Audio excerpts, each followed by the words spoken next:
éternel, tu es tout-puissant. L'Éternel règne, il est majestueux. L'Éternel règne, il est saint de force. L'Éternel règne, il est sur son trône. Pour la durée des temps,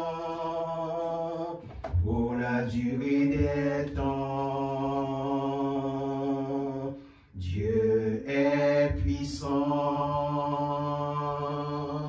dans les lieux célestes. Ces témoignages sont véritables. La sainteté convient à sa maison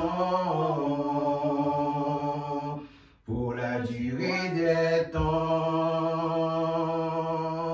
pour la durée des temps.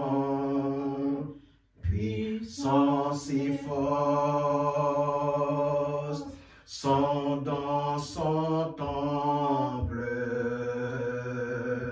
Devant sa face, tout est splendeur. Famille des peuples, rendez-lui gloire. Éternel, tu as fait les cieux pour la durée des temps. Nous t'adorons pour la durée des temps. Nous t'exaltons car tu es grand et digne de louange. Éternel, tu as fait les cieux. Amen.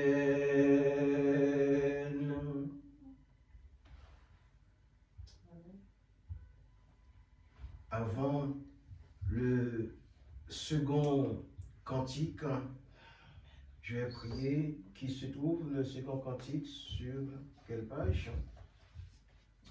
Page 13.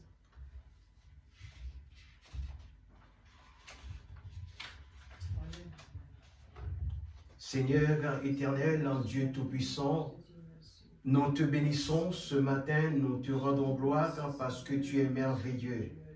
Seigneur, quand nous voici devant toi avec nos faiblesses, avec nos manquements, mais Seigneur, que nous te demandons de ne pas regarder à nos faillibilités, mais de regarder à notre foi, de te servir. Ce matin, Seigneur, nous voulons te rendre un culte agréable. Seigneur, quand tu mérites d'être loué, tu mérites d'être glorifié. C'est pourquoi ce matin, nous nous prosternons devant toi pour te dire merci, pour te donner toute la gloire quand il t'est due. Seigneur, nous te demandons de bénir les cantiques qui vont suivre et de bénir aussi la prédication de ta parole. Seigneur éternel notre Dieu, ton peuple a besoin d'être informé. Ton peuple a besoin de marcher dans la vérité. Seigneur, la vérité leur a été cachée pendant beaucoup de temps. Mais Seigneur, il faut que par le Saint-Esprit, Seigneur, quand ces gens, mes frères et sœurs, quand mes amis, puissent être conduits dans la lumière. Seigneur, nous te bénissons, nous te rendons gloire et nous te demandons, Père, quand de remplir ce lieu avec la puissance de l'Esprit Saint et de nous permettre, Seigneur, de te glorifier. Oh, nous te bénissons. À toi soit la gloire au siècle des siècles. Amen. Nous allons entrer dans ces portes, dans ces parvis. J'entre dans tes portes, j'entre dans tes parvis, avec des louanges. Devant toi me voici. Je reconnais ta majesté. Je reconnais ta royauté. El Shaddai, Dieu puissant, j'entre dans tes portes, j'entre dans tes parvis,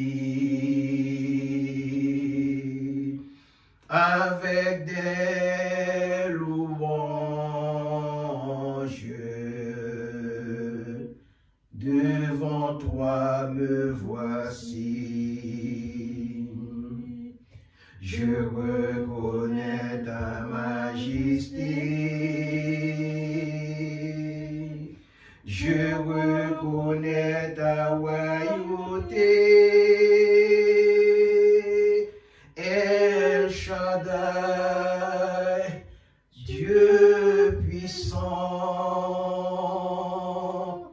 À toi la gloire, ô ressuscité.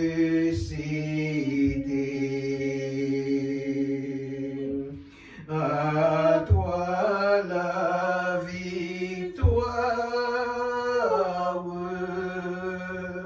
pour l'éternité. Brillant de lumière, l'ange est descendu. Il roule la pierre du tombeau vaincu.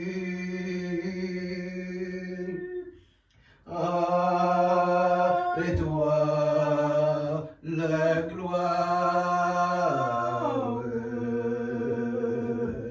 ô ressuscité.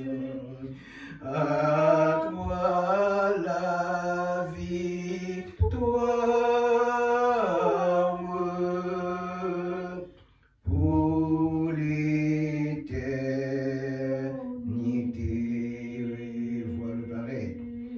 Vois le paraître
Il est ma victoire,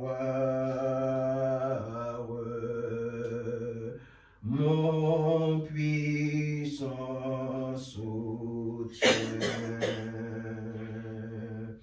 ma vie et ma gloire. Oh, ne doute plus, à toi la gloire, ô ressuscité,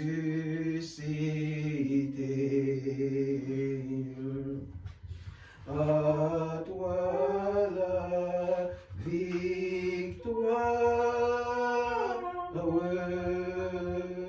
pour l'éternité. Amen. Amen. Nous allons poursuivre sur la page 15 à l'agneau sur son trône. Apportons la couronne. Alléluia.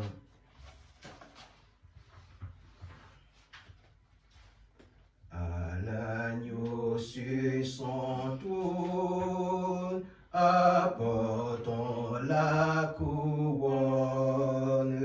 Il l'a conquise sur la croix, il est le roi des rois. Éveille-toi, mon âme, bénis, adore, acclame, avec tous les anges du ciel, Jésus Emmanuel. À l'agneau sur son trône, l'encens et la couronne, car il est le Verbe incarné, d'une vierge il est né. Ô sagesse profonde, le Créateur du monde, pour vaincre le mal triomphant, s'est fait petit enfant. Il eut la croix pour trône, l'épine pour couronne, mais le Père a glorifié son Fils crucifié. Ô prince de la vie, la mort est asservie. Hors de la tombe il est monté, Christ est ressuscité. À l'agneau sur son trône, la palme et la couronne, car il est le prince de paix, il règne désormais.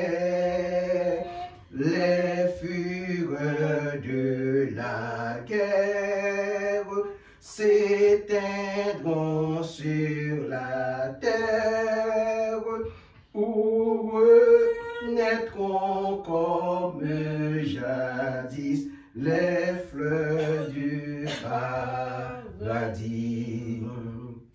À l'agneau tous les trônes et toutes les couronnes,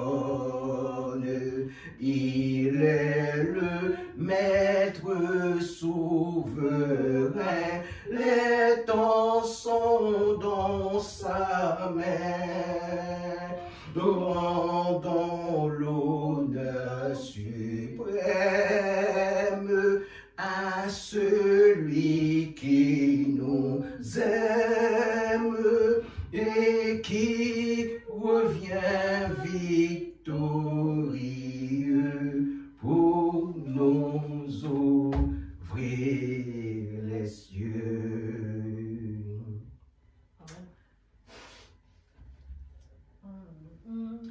Alléluia, peut-être nous allons chanter un dernier cantique.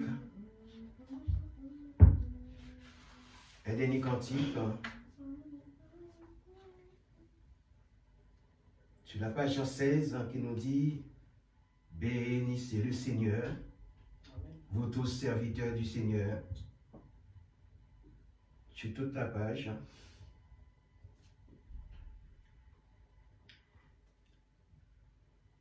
Bénissez le Seigneur, vous tous serviteurs du Seigneur, qui vous tenez dans la maison de Dieu, durant les heures de la nuit. Encore. Bénissez le Seigneur, vous tous serviteurs du Seigneur, qui vous tenez dans la maison de Dieu, durant les heures de la nuit. Levez-vous mains vers lui, et bénissez votre Dieu. Que le Seigneur soit béni de Sion, lui qui fit les cieux et la terre. Levez les mains maintenant, vous tous serviteurs du Seigneur, qui vous tenez dans la maison de Dieu, durant les heures de la nuit. Levez vos mains vers lui et bénissez votre Dieu. Que le Seigneur soit béni de Sion, lui qui fit les cieux et la terre. Amen. Alléluia. Ouvrez les yeux de mon cœur. Ouvre les yeux de mon cœur. Ouvre les yeux de mon cœur. Je désire te voir. Je désire te voir encore.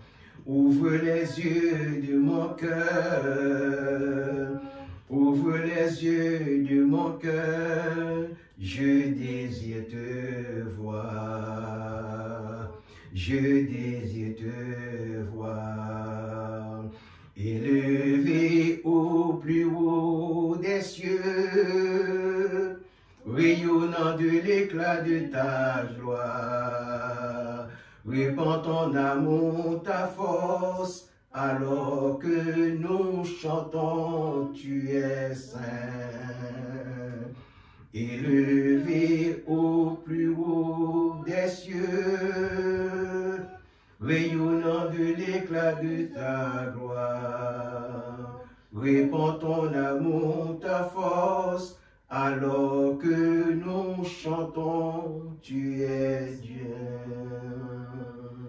Tu es saint, tu es saint, tu es saint, tu es saint, tu es saint, tu es saint, je désire te voir, je désire te voir. Enfin, un petit dernier qui nous dit, Jésus soit le temple, soit le centre, en page 12. Jésus soit le centre.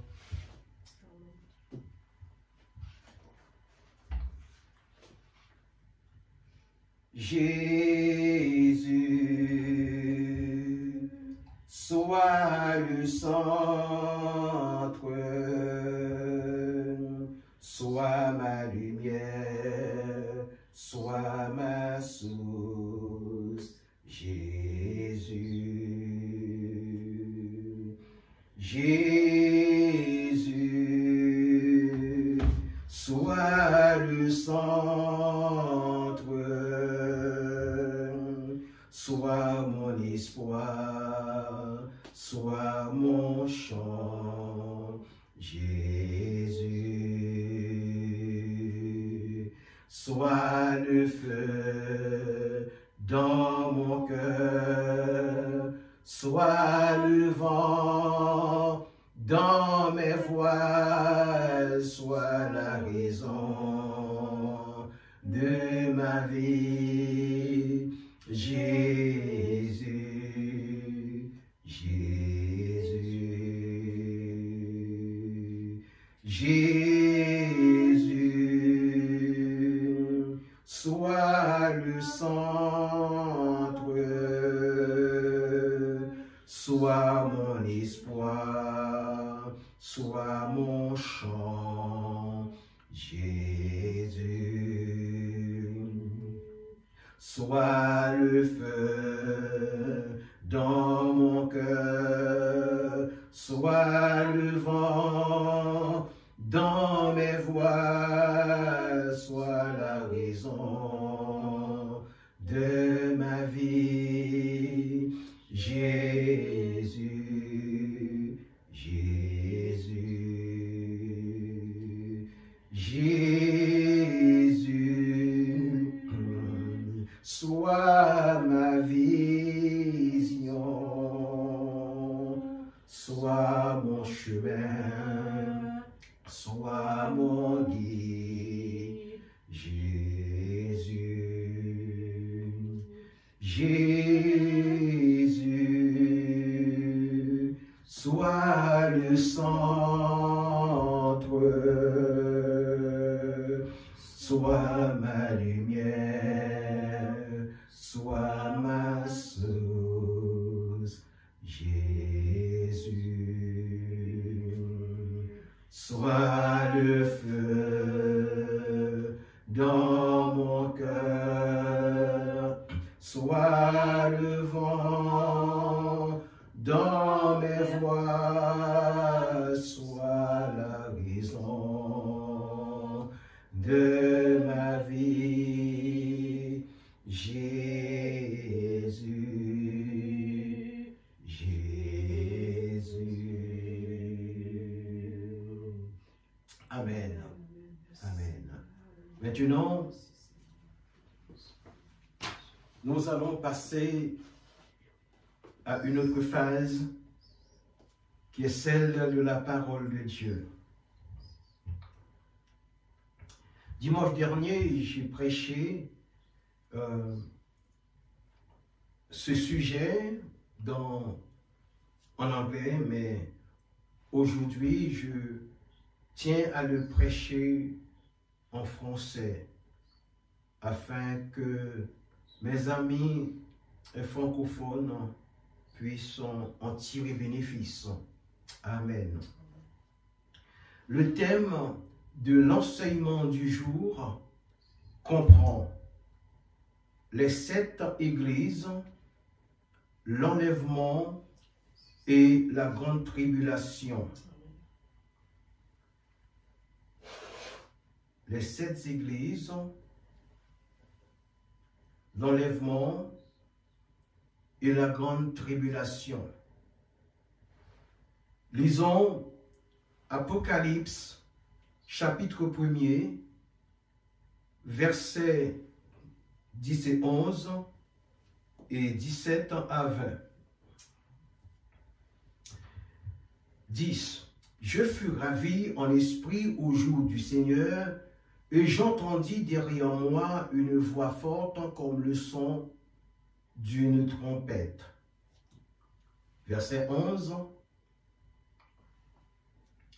qui disait, « Ce que tu vois, écris-le dans un livre et envoie-le aux 7 églises, à Éphèse, à Smyrne, à Pergame, à Thyatire, à Sardes, à Philadelphie et à Laodicée. » Le verset 17 de l'Apocalypse 1er. verset 17. Quand je le vis, je tombai à ses pieds comme mort. Il posa sur moi sa main droite en disant, ne crains point, je suis le premier et le dernier. Verset 18. Et le vivant, j'étais mort, et voici je suis vivant au siècle des siècles. Je tiens les clés de la mort et du séjour des morts. Verset 19. Écris donc les choses que tu as vues,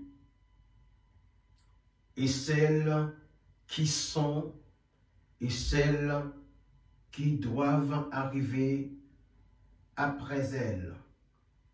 Enfin, le verset 20 du premier chapitre de l'Apocalypse. Le mystère des 7 étoiles que tu as vu dans ma main droite, et des 7 chandeliers d'or. Les 7 étoiles sont les anges des 7 églises, et les 7 chandeliers sont les 7 églises. Je reprends ce verset, je reprends encore ce verset parce que je vais revenir dessus. Les 7 étoiles, soyez attentifs, les 7 étoiles sont les anges des 7 églises, et les 7 chandeliers sont les 7 églises. Chers amis, frères et sœurs, Jean l'apôtre a reçu l'ordre et l'instruction d'écrire les choses qu'il a vues, les choses qui sont et celles qui doivent arriver par la suite selon le verset 19. Comme les choses qui sont mentionnées dans l'introduction, les choses que tu as vues occupent le premier chapitre. Les choses que tu as vues occupent le premier chapitre de l'Apocalypse. Les choses qui sont se réfèrent aux 2 chapitres suivants, c'est-à-dire le chapitre 2 et 3. Et les choses qui doivent arriver débuteront à partir du verset 4 à partir du chapitre 4, jusqu'au chapitre 22. Le mystère des 7 étoiles et les 7 chandeliers qui sont les 7 églises. Les anges qui signifient messagers de Dieu. Interprétons les mots de l'Écriture tels qu'ils nous ont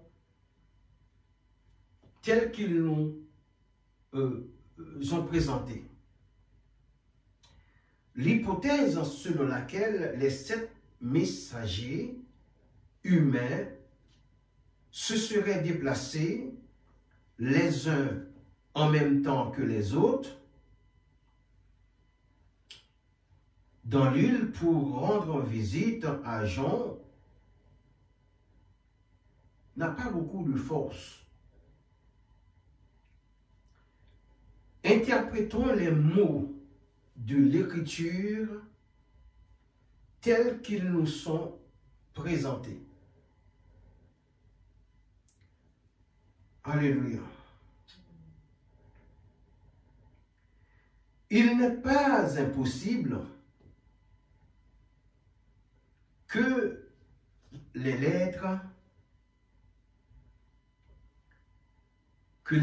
soient adressées à des anges, quoiqu'il n'ait pas de corps.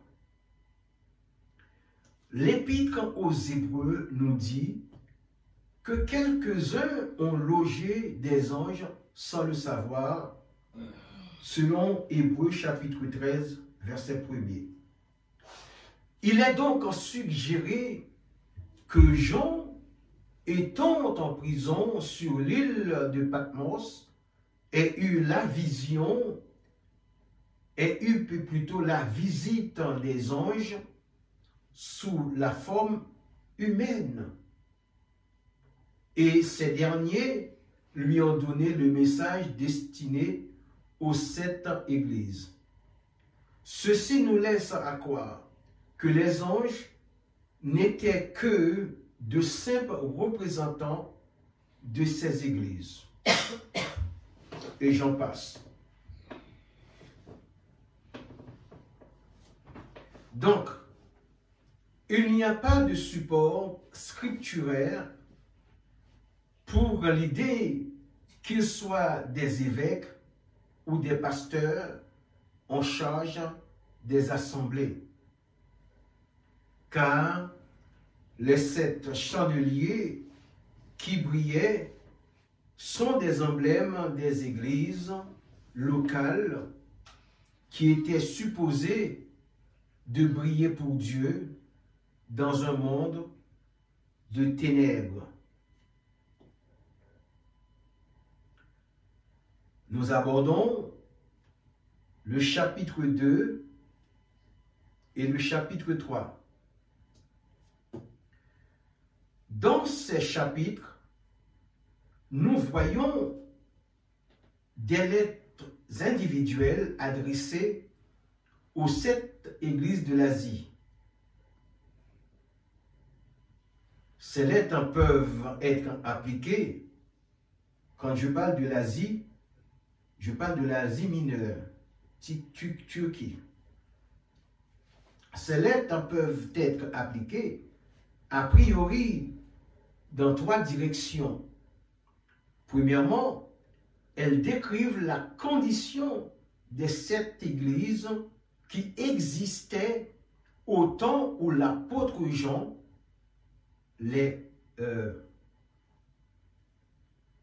écrivit ces lettres.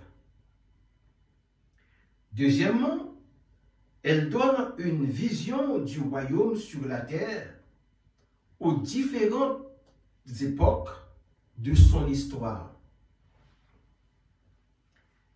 Les traits trouvés dans ces lettres existaient d'une part et d'autre part dans tous les siècles depuis la Pentecôte. Dans cet ordre respectueux des choses, les 7 lettres nous apportent une marque fort ressemblante dans les 7 paraboles de Matthieu chapitre 13. Troisièmement, elle donne une vue consécutive de l'histoire de l'Église. Chaque Église représente une période distincte. Nombreux sont ceux qui pensent que les premières lettres sont consécutives. Alléluia. Et que les 4 dernières sont concurrentielles dans l'ordre de leur marche spirituelle face à une position dans l'enlèvement. Dans ce point de vue, les époques de l'histoire de l'Église sont généralement définies comme celles qui suivent. Éphèse, les églises typifient les églises du 1er siècle qui étaient généralement dignes, spirituelles, louables, mais avaient déjà perdu leur premier amour. L'église de Smyrne représente les églises du 1er au 4e siècle. Les églises ont beaucoup souffert sous l'autorité de l'Empire romain. Pergame, durant le 4e et le 5e siècle, le christianisme était reconnu comme une religion officielle au travers du patronage de Constantine. L'église de Thyatire, représentant les églises du 6e au 15e siècle, l'église universelle romaine était fort agitée jusqu'à la Réforme. L'église de Sade représente celle du 16e et du 17e siècle. Oh, alors, ces églises-là étaient des églises des périodes de réforme postérieure. Donc, la lumière de la réforme allait bientôt fortement briller. Maintenant, l'église de Philadelphie représente les églises du 18e et du 19e siècle. Durant le 18e et le 19e siècle, il y avait un grand réveil et de grands mouvements missionnaires. Maintenant, l'église de la Odyssée, l'église du dernier jour, dépeinte comme tiède et apostate, elle est l'église moderniste. Avant de voir chacune de ces lettres, séparément, nous devons souligner que ces églises incluent de vrais croyants et de faux enseignants. Dans la dernière église, il est apparu que la masse du peuple était des chrétiens uniquement de nom. Prenons l'église d'Éphèse, chapitre 2, du verset 1 à 7. Le mot Éphèse signifie durable ou bien-aimé. Le Seigneur s'est introduit à cette église comme celui qui tient les 7 étoiles dans sa main droite et qui marche au milieu des 7 chandeliers. Beaucoup de descriptions du Seigneur dans ces lettres sont similaires à celles qui sont trouvées au chapitre 1er.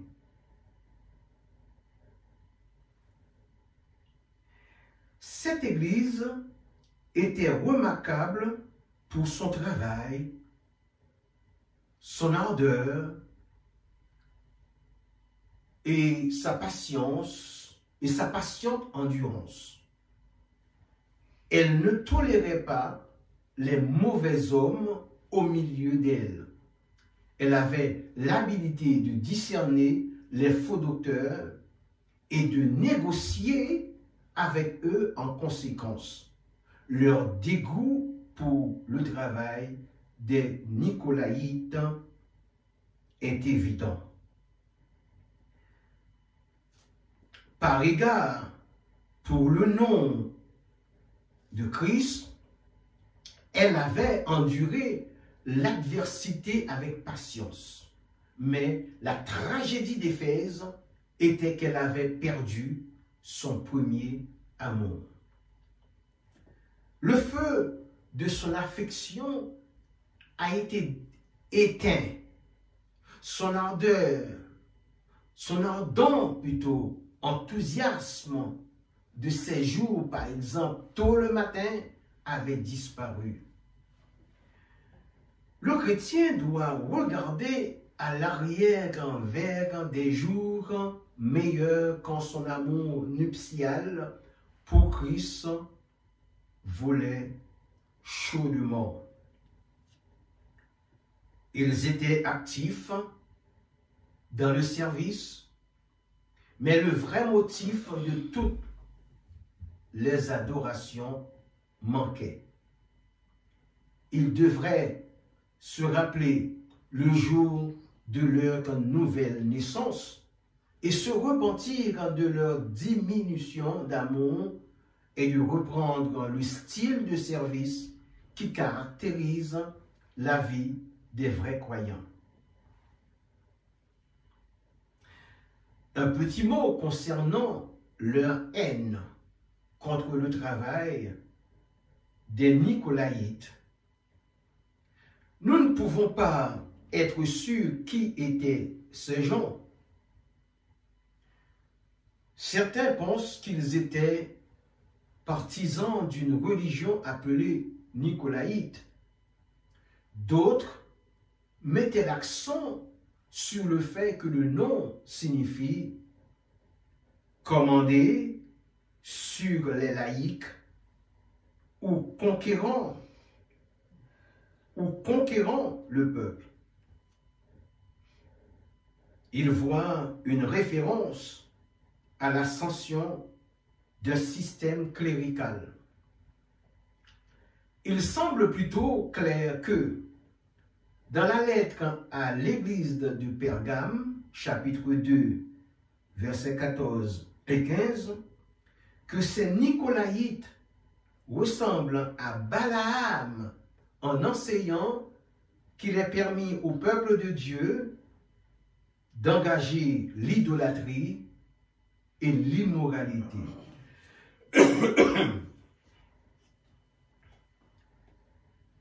Que ceux qui ont des oreilles entendent ce que l'Esprit dit aux églises.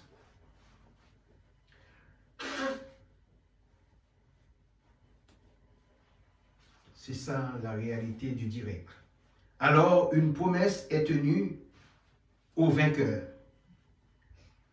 Un vainqueur, dans le Nouveau Testament, est celui qui croit que Jésus est le Fils de Dieu, selon 1 Jean, chapitre 5, verset 5. Sa foi le rend capable de vaincre le monde avec toutes ses tentations.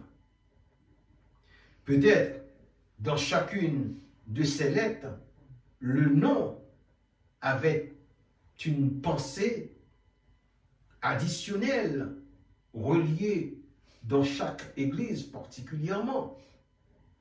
Donc, un vainqueur dans Éphèse, dans l'église d'Éphèse, peut être celui qui montre l'authenticité de sa foi en Christ par la repentance quand il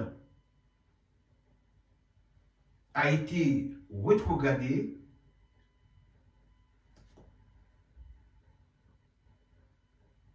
au regard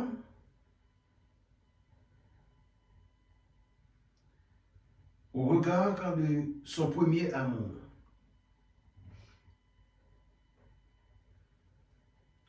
Éphèse est toujours prise comme décrivant la condition de l'Église aussitôt après la mort des apôtres. Maintenant, nous abordons l'Église de Smyrne. Selon le chapitre Apocalypse 2, 8, 11. Chapitre 8 et 11 à 11. Verset 8 à 11. Le nom de Smyrne signifie myrrhe. Ici, Christ se présente comme le premier et le dernier, celui qui était mort et qui est vivant. Alors, avec une spéciale tendresse, le Seigneur leur parle de leur souffrance et de leur tribulation, leur affliction, leur pauvreté, bien qu'ils soient riches. Même dans leur apparence, ils étaient pauvres, mais riches spirituellement. Les saints de l'église de Smyrne était amèrement attaqué par les Juifs qui prétendent être le peuple choisi de Dieu. Par-delà leur zèle amer, ils étaient dépeints comme une synagogue de Satan. Un historien disait que Polycarpe était l'un des martyrisés de Smyrne. Les chrétiens ne sont pas appelés à fuir des choses qu'ils auront à souffrir pour la cause de Christ. Il leur a dit qu'ils auront une tribulation de 10 jours. Ces 10 jours peuvent se référer aux 10 persécutions distinctes sous l'empereur romain qui précède Constantine. Ou bien, ils peuvent décrire 10 ans de persécution sous un autre empire. Les croyants sont encouragés à rester fidèles jusqu'à la mort. Ils recevront une couronne de vie, une spéciale ou une récompense spécifique pour les chrétiens martyrisés. Ils sont encouragés à écouter le Saint-Esprit. Ils n'auront pas à souffrir de la seconde mort réservée aux incroyants. Maintenant, l'église de Pergame. Retenez bien, l'église de Pergame, chapitre 2, versets 8 à 11. Pergame signifie grande tour. Cette lettre, contrairement à celle de Smyrne, présentant le Christ avec une épée aiguë à 2 tranchants. C'est donc l'épée du jugement avec laquelle Christ jugera les malfrats dans les assemblées, selon le verset 16. Pergame était le quartier général de l'Asie mineure pour l'adoration de l'empereur romain. Par cela, il est appelé trône de Satan. Dans la malveillance de l'environnement du paganisme, un de ses membres, Antipas, a été martyrisé pour sa confession de foi en Jésus. Ils ont été reprochés parce qu'ils ont permis aux gens attachés à la doctrine de Balaam et ceux de la doctrine des Nicolaïtes d'enseigner au sein du peuple de Dieu. La doctrine de Balaam est identifiée comme un enseignement n'étant pas convenablement pour le peuple de Dieu, parce qu'il enseignait, parce qu'elle enseignait cette doctrine de manger les viandes sacrifiées aux idoles et de se livrer à l'immoralité. La doctrine de Balaam et celle des Nicolaïtes sont une perte morale. Pour l'histoire de Balaam, voyez Nombre chapitre 22, versets 25 et 31. La doctrine des Nicolaïtes n'est pas définie. Beaucoup d'écoles bibliques s'appuient sur le fait que ces hommes avaient le privilège d'enseigner que ceux qui sont sous la grâce peuvent toucher librement à la pratique de l'idolâtrie et des péchés sexuels.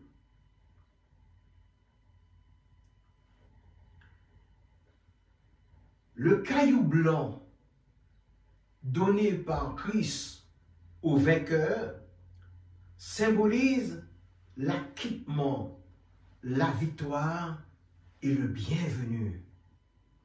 Maintenant, prenons l'église de Thyatire, chapitre 2, versets 18 à 29.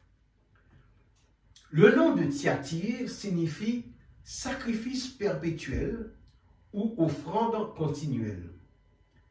Dans la lettre à cette église, Dieu est vu comme ayant les yeux comparés à une flamme de feu et dont les pieds sont semblables à de l'airain ardent. Ses yeux parlent d'une vision pénétrante et les pieds en bronze, un symbole de jugement. L'Église était remarquable dans plusieurs voies. Elle ne manquait pas à son travail, à son amour, à sa foi, à son service et à sa patiente endurance. Dans tous les cas, son travail était croissant en quantité, plutôt qu'en diminution. Mais une méthode d'enseignement impure a été tolérée dans l'Assemblée. L'Église avait permis à une prétendue prophétesse nommée Jézabel d'enseigner la parole et de conduire les serviteurs de Dieu dans le péché par sa doctrine.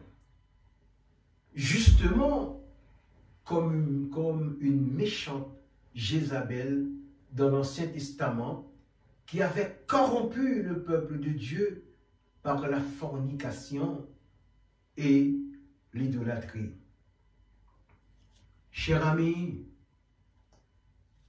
Jézabel semble représenter le système de l'Église universellement étatique. Vous voyez ce que je veux dire? Ainsi, cette femme aurait enseigné que les chrétiens pourraient s'engager dans ces mauvaises voies sans péché. De toutes les façons, dans cette Église, l'accent n'est mis que sur le travail. À Thyatire, il était promis aux vainqueurs une part à l'enlèvement. Au verset 21 de la lettre, il est dit: « Je lui ai donné un temps pour qu'elle se repente.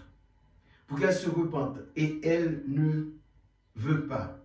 Alors, elle sera jetée sur un lit pour l'envoi d'une grande tribulation à ceux qui commettent l'adultère avec elle. » L'adultère ici n'est pas physique, mais spirituel. Maintenant, l'église de Sardes, chapitre 3, du verset 1er au 6. Le nom de Sardes signifie « c'est rescapé ». Dieu se révèle à Sardes comme celui qui tient les 7 esprits de Dieu et les 7 étoiles. C'est le pouvoir du Saint-Esprit qui contrôle les églises et leurs messagers. Sardes était une église sans vie et sans profession de foi. Elle avait une réputation normale comme une assemblée de chrétiens. Mais mais pour la plus grande part, elle alla au travers de la routine et de la forme. Elle n'avait pas le trop-plein avec la vie spirituelle. Elle n'était même pas une étincelle dans le surnaturel. Le Seigneur l'appelait à un nouveau zèle et un vrai but.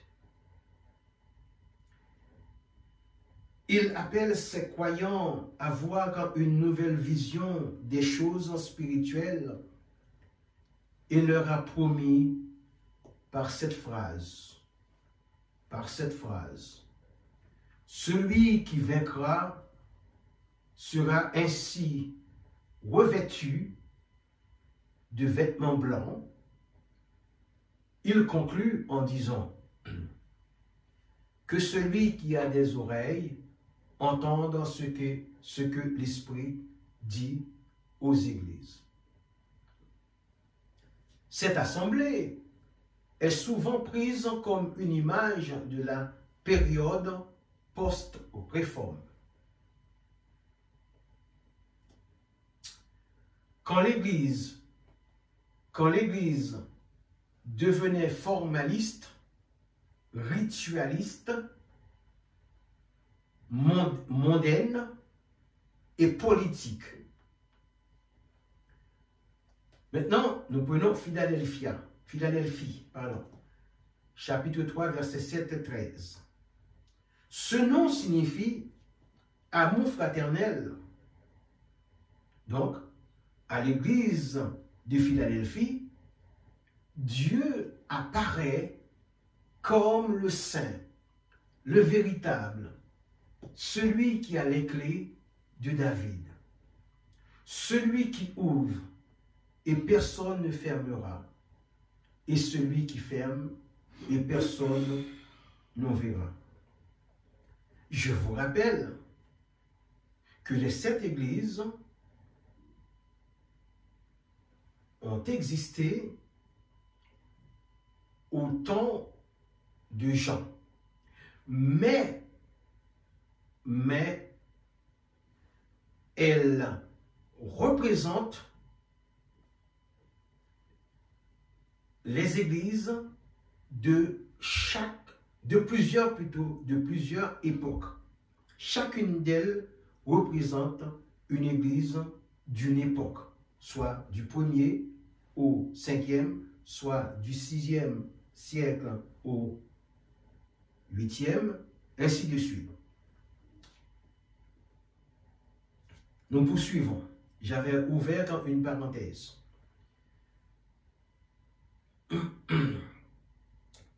Jésus dit, « Je suis celui qui ouvre, et personne ne fermera, et celui qui ferme, et personne n'ouvrira. » En d'autres mots, il est celui qui a le pouvoir administratif et l'incontestable contrôle.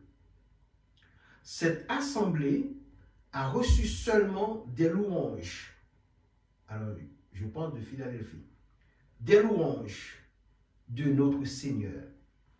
Les saints sont caractérisés par la loyauté. Ils étaient très zélés dans les bonnes choses. Dans leur propre impuissance humaine, ils ont cru au Seigneur.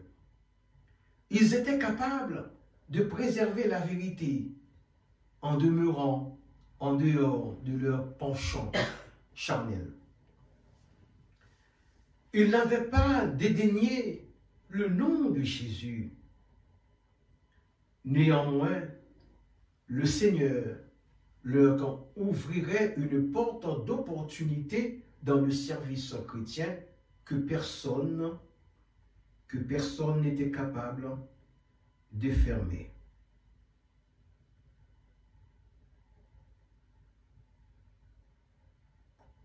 Parce que les Philadelphiens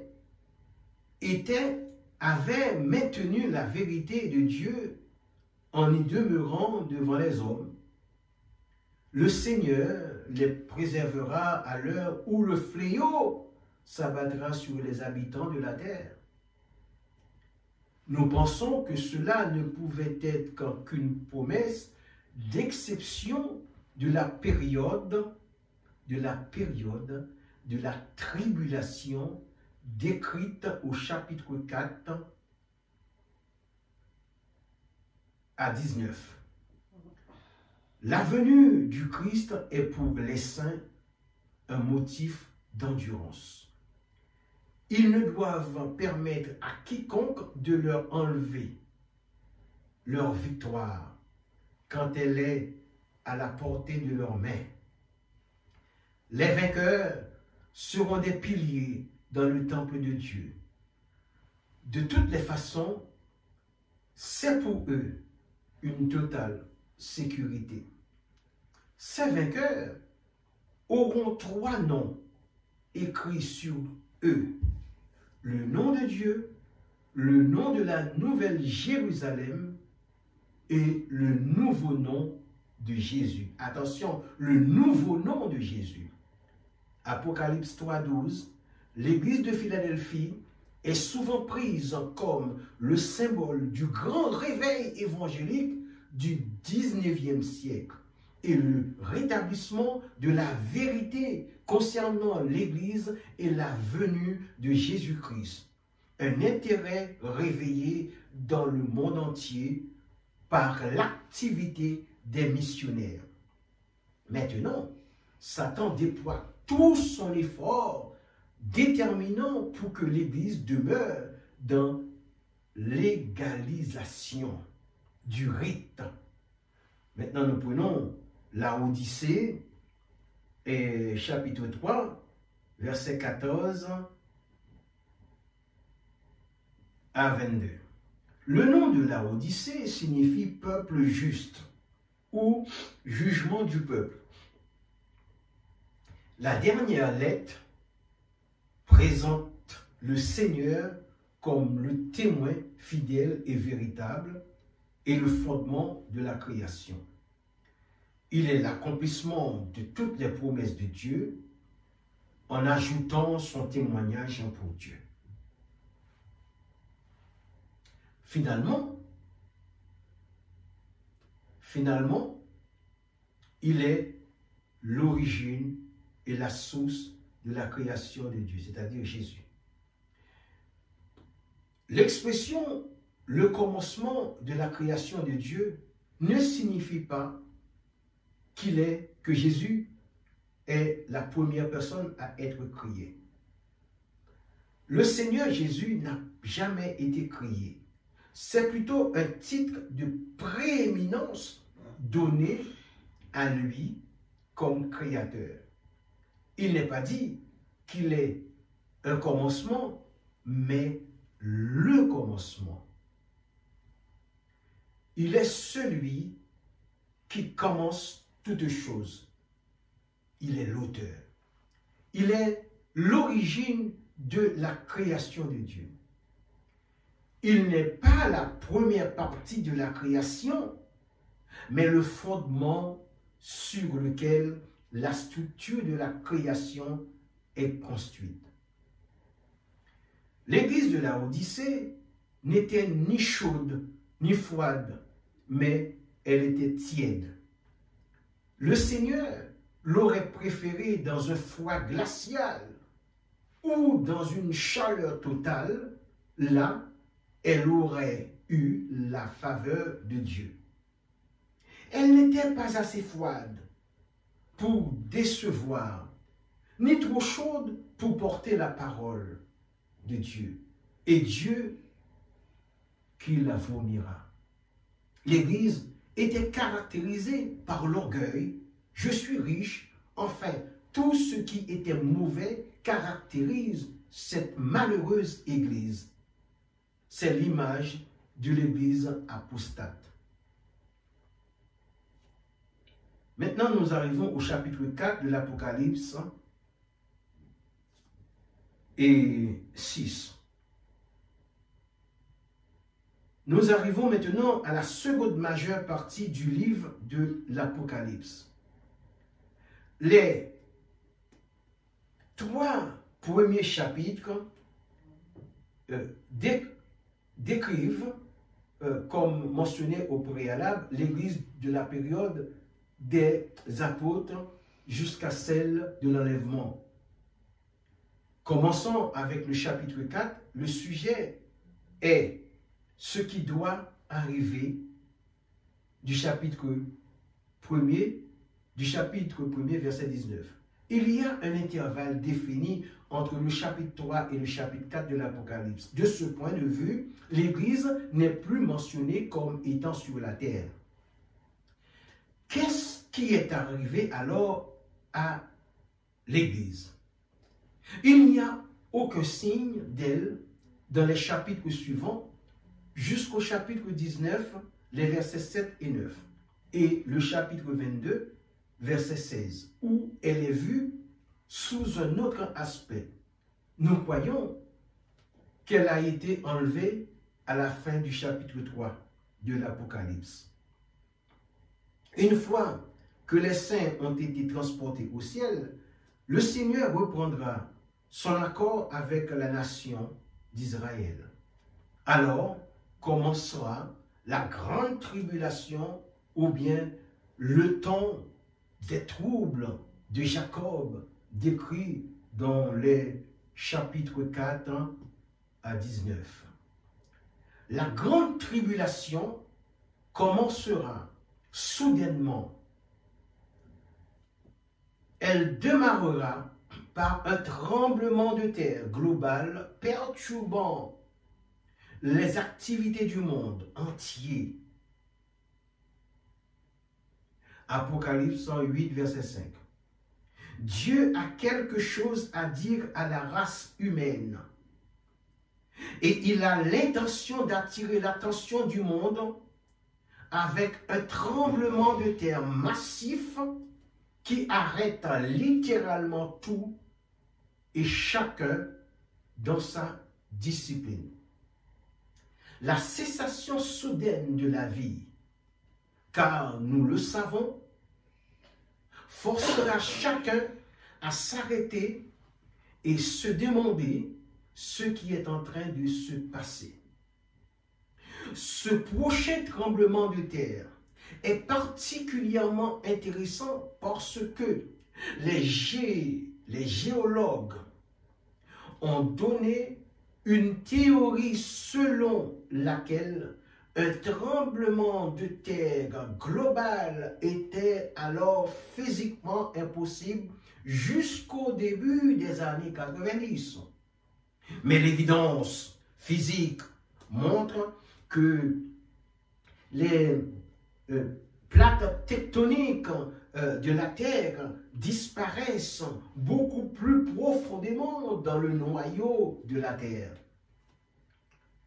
Un scientifique a précédemment pensé que cette information a fait changer des géoscientifiques dans leur pensée.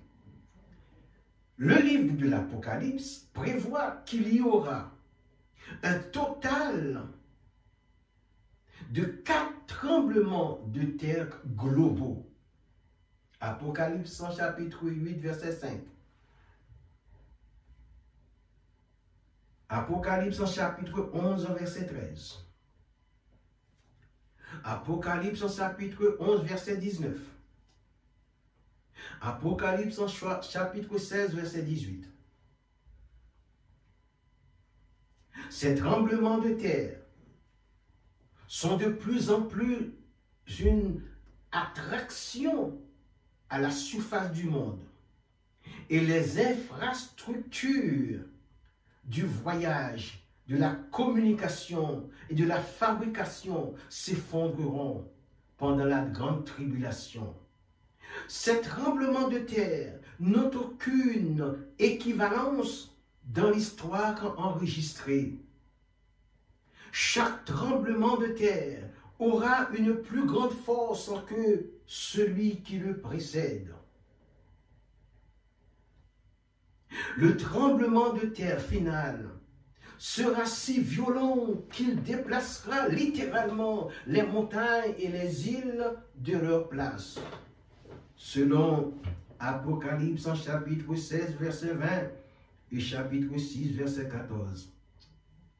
C'est ici une période de 7 années où le Seigneur renouera le dialogue avec le peuple qui a rejeté le Messie.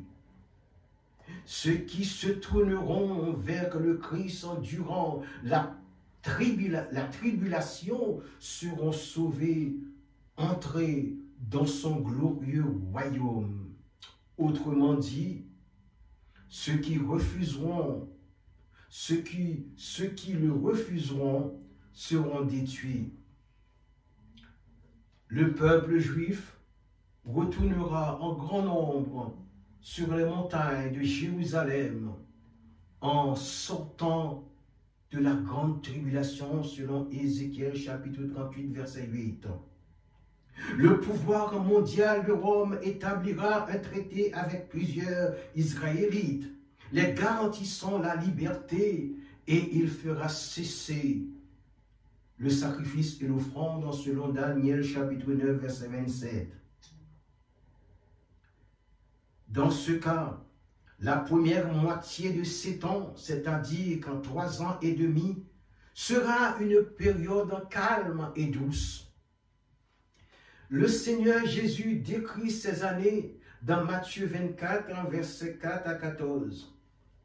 Au milieu de la grande tribulation, une image d'idolâtrie sera érigée dans le temple de Jérusalem et les hommes seront commandés à l'adorer. Au refus de le faire, ils seront massacrés et tués selon Matthieu 24, verset 15.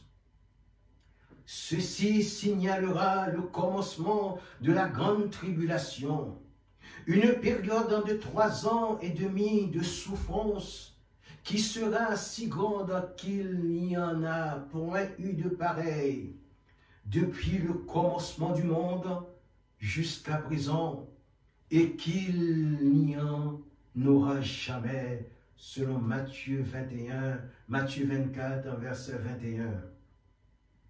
Maintenant, le chapitre 4 nous introduit au commencement de la période de la tribulation, de la grande tribulation.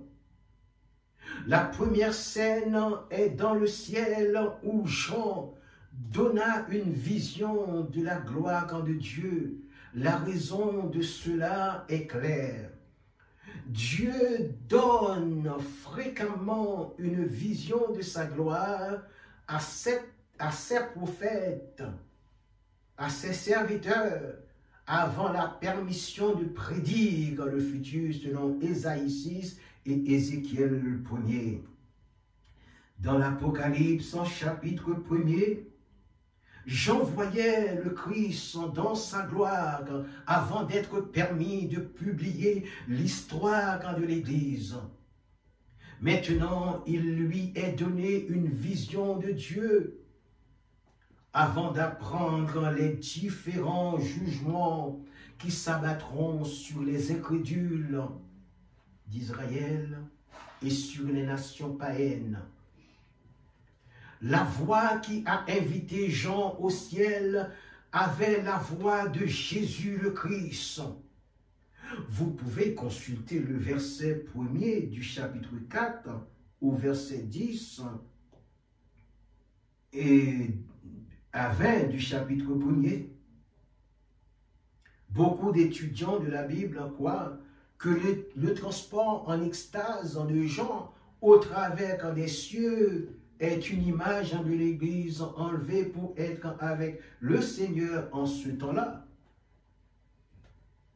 Selon 1 Thessaloniciens 4, verset 13 à 18, et 1 Corinthiens chapitre 15, verset 51 à 53. Le Saint-Esprit prit possession de Jean d'une façon spéciale. Et il a vu immédiatement le Dieu éternel assis sur son trône en majesté et splendeur. Le langage humain ne peut pas le décrire. Ainsi, Jean a comparé celui qui était assis à l'aspect d'une pierre de jaspe et de sardoine. Et le trône était environné d'un arc-en-ciel semblable à de l'émeraude. Nous ne pouvons pas dire avec certitude qui sont les 24 vieillards. Certains disent que ce sont les êtres angéliques, d'autres disent qu'ils représentent les rachetés de l'Ancien et du Nouveau Testament qui seront enlevés au retour de Christ pour ses saints. D'autres encore suggèrent qu'ils soient des saints de l'Ancien et du Nouveau Testament. Et les croyants de l'Ancien Testament ne seront ressuscités qu'à la fin de la période de la grande tribulation. Au verset 5, il est clair que ce trône est le trône du jugement. Ceci nous donne un indice du contenu du reste du livre. Les 7 lampes ardentes qui brûlent représentent le Saint-Esprit, comme nous l'avions vu dans le chapitre 1er, verset 4. Au verset 6, la mer de verre, semblable à du cristal, nous dit que le trône est situé à un endroit hors de tout dérangement et ne sera pas perturbé par l'agitation des méchants qui sont comme une mer agitée. Les 4 êtres vivants remplis Dieu devant et derrière, alléluia, sont aussi difficiles à identifier. Mais tout ce que nous pouvons dire avec certitude est qu'ils peuvent apparemment être des êtres angéliques parce qu'ils adorent Dieu. Ils avaient des yeux pour contempler le trône de Dieu. Il semble qu'ils sont une combinaison de chérubins dans Ézéchiel 10 et des séraphins mentionnés dans Ésaïe 6. Le verset 7 décrit les chérubins et le verset 8 décrit les séraphins. Ces êtres angéliques sont les gardiens du trône de Dieu. Les séraphins semblent être associés à la purification par la pierre ardente selon Ésaïe 6, chapitre 6, versets 6 et 7. Et les chérubins pour consumer par le jugement selon Ézéchiel 10. Les êtres vivants n'ont jamais cessé de chanter à la gloire de Dieu et les 24 vieillards l'adoraient comme le grand Dieu, le suprême Créateur. La vision nous prépare pour ce qui va suivre. Dieu est vu comme le Tout-Puissant commandant de l'univers, assis sur son trône de gloire, entouré de créatures et de créatures adoratrices, et en train d'envoyer son jugement sur la terre. Le chapitre 5, versets 1 à 14 de l'Apocalypse. Ici, Dieu tient dans sa main droite un rouleau qui est scellé de 7 sceaux. Le rouleau contient un enregistrement de jugements qui doivent tomber sur la terre avant de pouvoir établir son royaume. Et Jean pleura de ce que personne n'était trouvé digne d'ouvrir le livre et de rompre les sceaux. Ces jugements sont surmultipliés est associé à un long record ou bien un long enregistrement de péchés sur la terre. Le meurtre d'Israël sur la personne de leur Messie n'a jamais été jugé. Durant des siècles, le saint nom de Dieu a été fortement blasphémé. Jean s'attristait parce que personne n'était trouvé digne de justifier la cause et d'hériter le royaume de Dieu. Mais alors, Jean voit le Seigneur en Jésus comme un petit agneau qui a récemment été tué, mais qui est maintenant vivant. Loin, apostrophe au INT, est digne de recevoir que la puissance, la sagesse, la force, l'honneur, la gloire et la louange. Il est digne de justifier le jugement de Dieu sur le monde incrédule. Il lui a été donné le pouvoir de juger tous les hommes dignes d'exécuter le jugement de Dieu, parce qu'il a été mis à mort et par son sang, il a racheté les hommes de toute langue, de toute tribu, de tout peuple et de toute nation pour Dieu. C'est son sacrifice sur la croix qui lui a valu le droit de juger. La joie éclatait dans le ciel parce que quelqu'un était retrouvé digne, selon le verset 8, 9, 10. Et en d'autres mots, ce flot de prières provenait des saints de la période de la grande tribulation. Il est à noter que le Seigneur Jésus est présenté ici au verset 5 comme le lion de la tribu de Juda, le rejeton de David. Ceci est très significatif parce que les chapitres suivants ont affaire premièrement avec la nation d'Israël et non avec l'Église. Le jugement sera exécuté durant les troubles de Jacob. Le jugement prédominé n'est pas chrétien.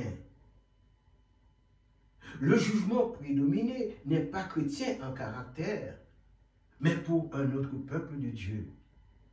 Christ est le rejeton de David, verset 5, dans le sens qu'il est la racine qui produit David. Le rejeton de David dans le sens qu'il est la racine qui produit David. Il est la postérité de David dans le sens qu'il est la descendance de David à travers Marie, selon l'Apocalypse chapitre 22, verset 16. La première expression implique sa divinité et la seconde, son humanité. Au verset 8, les coupes d'or remplies de parfums sont les prières des saints. Nous n'avons aucun doute que ces prières soient celles des peuples persécutés et scellés durant la période de la tribulation, criant à Dieu de venger leurs souffrances. Chers amis, frères et sœurs, nous vivons une époque extraordinaire où nous entendons parler de meurtres, guerres, maladies et famines. Il est temps de se réveiller pour changer de vêtements du sommeil de la mort spirituelle et de revêtir un bon vêtement de travail spirituel dans vos vies. Et le Seigneur considérera cela pour vous sauver. Amen. Amen. Que le nom du Seigneur soit béni. Nous allons chanter un cantique pour terminer.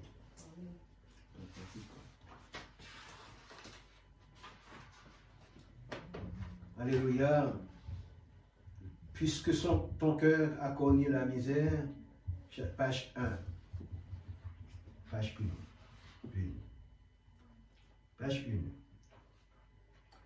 Puisque ton cœur a connu la misère, puisque les larmes ont coulé,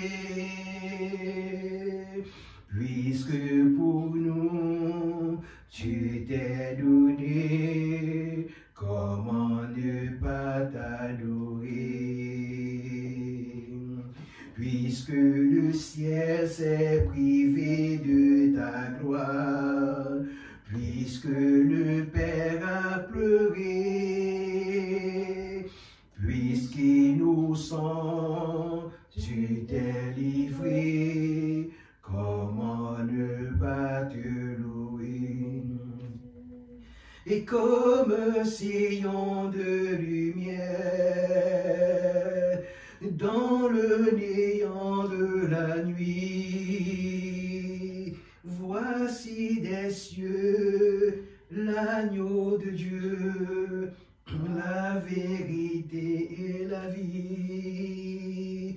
Puisque les mains que les clous ont percées n'ont pas cessé de bénir, puisque maudit tu as aimé, comment ne pas t'adorer? Puisqu'au devant de la peine à venir, tu t'es chargé de ta croix,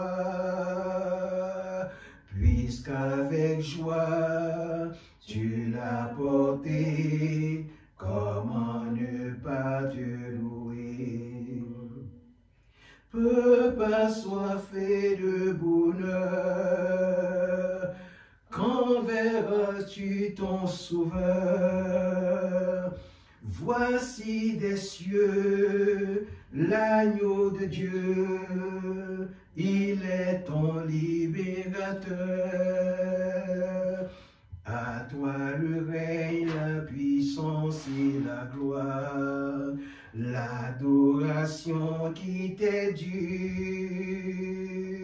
Prince de cieux, Messie de Dieu, sois exalté, ô Seigneur.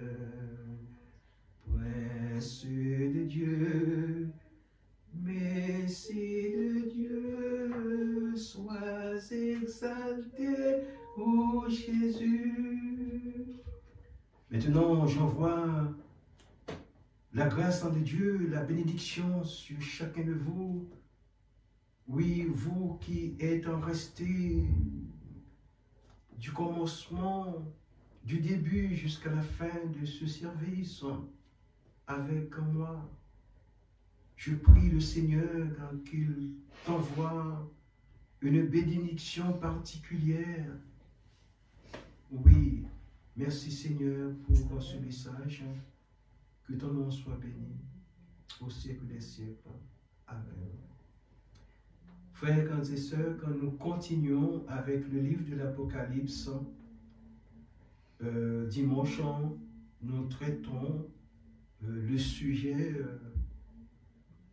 qui suit, pour les chapitres qui suivent, les chapitres dans lesquels je viens de prêcher. Soyez bénis. Amen.